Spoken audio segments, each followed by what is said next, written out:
The Milltown Dam, coming out 140 some odd years old, is a bit of a microcosm for the whole story of dams.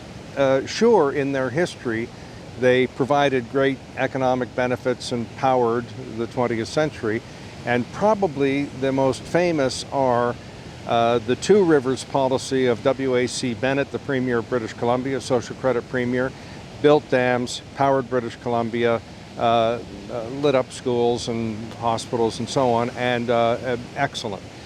Same thing with the big dams in Quebec and in Newfoundland. Well, today there are researchers who are taking a really good second and third look at Site C, the third big proposed dam in British Columbia and Muskrat Falls. And they say about 90% of dams go over their budget, and many of them go over their budget approaching double. Many of them misunderstand and misrepresent future demand and are thus not needed.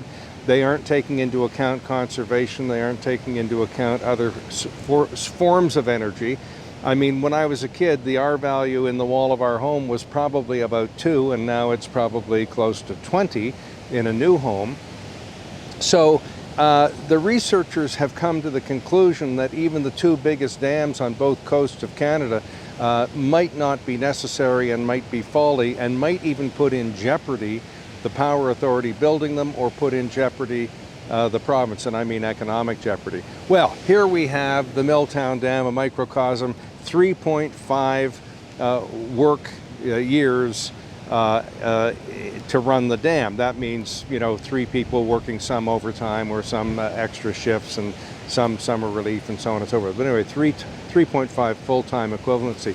Well, guess what? There are going to be 3.5 workers monitoring the fish and working in tourism and so on. So this removal of the dam, or restoration of the river, which is really what is both going to happen, is an economic benefit to the area.